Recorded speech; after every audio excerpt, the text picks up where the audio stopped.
આ ખેડાટની એક કઈ કહું ને તમને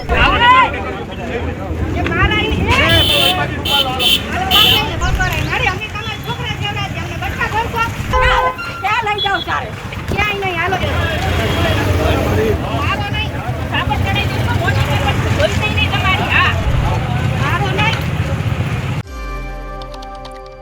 ગુજરાતમાં અત્યારે હાલ ગેરકાયદેસર દબાણો ઉપર દાદાનું બુલડોઝર તવાઈ બોલાઈ રહ્યું છે। ઘણી બધી જગ્યાએ જે ગેરકાયદેસર દબાણો છે, ગેરકાયદેસર ધાર્મિક દબાણો છે, એ દરેક જગ્યાએ અત્યારે હાલ આ બુલડોઝર પહોંચે છે અને ત્યાં જઈને તવાઈ બોલાવે છે। પણ ખાસ કરીને આપણે જોયું હતું કે જામનગરમાંથી થોડા સમય પહેલા જ્યાં દાદાનું બુલડોઝર ચાલ્યું હતું ત્યાં એક વૃદ્ધ દંપતી મેદાને આવ્યું હતું, સરકારની સામે ઘણા બધા આક્ષેપો મૂક્યા હતા। એ બાદ રાજકોટમાંથી પણ કંઈક આવી જ ઘટના સામે આવી કે જેમાં ધાર્મિક દબાણો દૂર કરતા તેના સ્થાનિક લોકો છે એ લોકો દ્વારા વિરોધ કરવામાં આવ્યો હતો। પણ હવે આ સમગ્ર મામલે મેદાને આવ્યા છે કોંગ્રેસના કરસનદાસ ભાદરકા। આખો આ મામલો શું છે તેની વાત આ વિડીયોમાં। નમસ્કાર, હું હંસિની અને તમે જોઈ રહ્યા છો નિર્ભય ન્યૂઝ।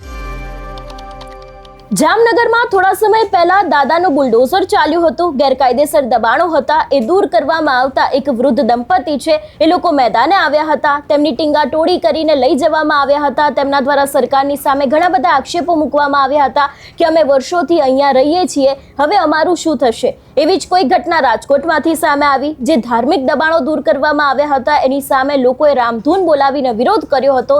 ત્યારે હવે આ સમગ્ર મામલે કરસનદાસ ભાદરકાનું એક નિવેદન સામે આવ્યું છે। કહેવામાં આવ્યું છે કે દબાણના નામે તંત્ર દ્વારા મકાનો પાડવાની પ્રક્રિયામાં સૂકા સાથે લીલું બળે ત્યારે ભોગ બનનારને મદદ માટે અપીલ છે। જે સમાજ, વિસ્તાર, ધર્મના લોકોના વર્ષોથી માન સન્માન મેળવ્યા હોય એ લોકો જ્યારે બેઘર અને ત્યારે તેમની સંવેદના અને આંસુની વાસ્તવિકતા જણાવી રીટેક જાણવી એ ધર્મ છે।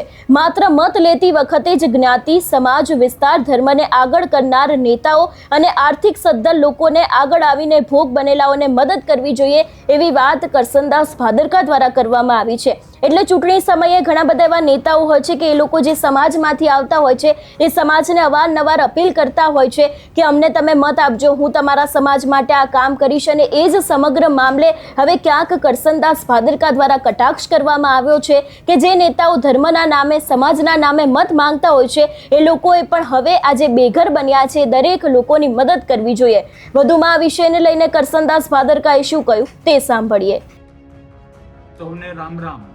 આજકાલ બુલડોઝર ફરવાની વાતો અવારનવાર ન્યૂઝમાં આપણે સાંભળતા આવીએ છીએ, મકાનો પાડી નાખવાની વાતોને આપણે સાંભળતા આવીએ છીએ, લોકોની આંખમાં જે આંસુ છે એ આંસુને આપણે જોતા આવ્યા છીએ। આજે જે લોકો બુલડોઝરો ફરે છે અને બેઘર બને છે, ભલે તંત્ર એનું કામ કરે, ક્યાંક ને ક્યાંક દબાણમાં હોય તો એ રીતે કરે, દયા વગર કરે, પણ જે આમાં ક્યારેક એવું થાય છે કે સૂકા વાહે લીલું પણ બળી જાય છે। પેઢીઓથી લોકો રહેતા હોય છે પણ ક્યાંક કાગળમાં કાચું કપાણું હોય, ડોક્યુમેન્ટ્સમાં જે તે વ્યક્તિ શિક્ષણના અભાવે અથવા માહિતીના અભાવે કાચું કપાણું હોય અને બેઘર બની જાય છે। પ્રશ્ન એ થાય છે કે જ્યારે એ બેઘર બને છે ને ત્યારે એ વિસ્તાર માટે, એ સમાજ માટે, આસપાસના માહોલ માટે બેઘર બનેલા વ્યક્તિના અને એના પરિવારના સભ્યોને નકારાત્મકતા જન્મે છે, જે આવતીકાલ માટે પર્ટિક્યુલર વિસ્તાર, સમાજ અને રાષ્ટ્ર માટે યોગ્ય નથી। અને એટલા માટે જે લોકોને ભગવાને ખૂબ આર્થિક રીતે સદ્ધર બનાવ્યા છે, આપણે લાખો અને કરોડોની ગાડીઓમાં ફરીએ છીએ, આપણે કરોડોના મકાનમાં રહીએ છીએ, સવિશેષ જે તે સમાજ, જે તે વિસ્તાર અને જે તે ધર્મના માન સન્માનો વર્ષોથી મેળવતા આવીએ છીએ।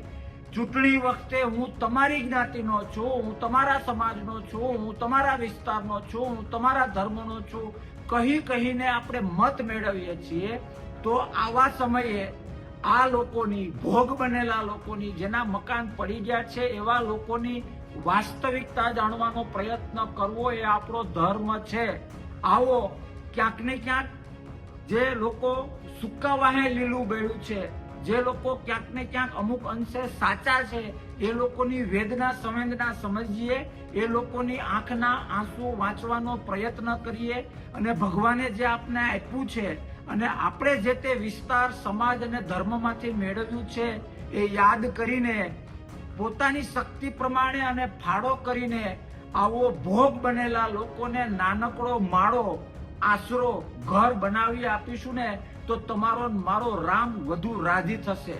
તંત્રએ ભલે જે કરવું હોય કરે, દબાણ હટાવે તો ભલે હટાવે, રિપીટ કરવું દયા વગર કે કોઈની વેદના સંવેદના સમજાવ્યા વગર પાડવું હોય તો ભલે પાડે, પણ ક્યાંક ને ક્યાંક વિસ્તારમાં એ લોકો દ્વારા નકારાત્મકતા, સમાજમાં એ લોકો દ્વારા નકારાત્મકતા, રાષ્ટ્રમાં એ લોકો દ્વારા નકારાત્મકતા ના આવે એટલા માટે તપાસ કરવી ખૂબ જરૂરી છે કે જો એમાં ક્યાંય સત્યનો રણકો હોય, એના આંસુમાં વાસ્તવિકતા હોય, એની વેદના અને સંવેદનામાં ખરેખર ભોળપણ અને સત્ય હોય અને ભગવાને જો આપને આપ્યું હોય તો બધાને બે હાથ અને ત્રીજું માથું જોડીને વિનંતી કરું છું કે જો આપણે એને આશરા ધર્મ નિભાવવા માટે એને ક્યાંક આશરો બનાવી આપીશું, નાનું એવું મકાન બનાવી આપીશું, ફંડ ફાળા કરીને જે કંઈ થઈ શકે એ રીતે એને સહાય કરીશું ને તો આપણો રામ વધુ રાજી થશે. અને તો જ જે સમાજ, વિસ્તાર અને ધર્મના નામે મત માંગીએ છીએ ને એ વેલિડ ગણાશે. જે સમાજ, વિસ્તાર અને ધર્મમાંથી જે માન સન્માન મેળવીએ છીએ ને એ વેલિડ ગણાશે. આવો સાથે મળીને એક નમ્ર પ્રયાસ કરીએ કે ક્યાંક ને ક્યાંક કોકની વેદના, કોકની સંવેદના, કોકની આંખના આંસુ વાંચીએ અને આપને કુદરતે જે આપ્યું છે એમાં શક્ય આપણે એને મદદ કરીશું તો હું ફરીથી કહું છું, ધર્મનું રક્ષણ થશે, સમાજ જ્ઞાતિનું રક્ષણ થશે, વિસ્તારનું રક્ષણ થશે અને જે નામે આપણે મત માંગીએ છીએ ને એ યથાર્થ સાબિત થશે. બધાને બે હાથ અને ત્રીજું માથું જોડીને વિનંતી કરું છું કે શક્ય મદદ કરીએ અને કોઈ ભોગ બનેલાની આંખના આંસુને લૂસવાનો નમ્ર પ્રયત્ન કરીએ. જય હિન્દ, ભારત માતા કી જય. મને ભરોસો છે જો આપણે આ કરીશું તો આપણો ભગવાન આપને વધુ આપશે.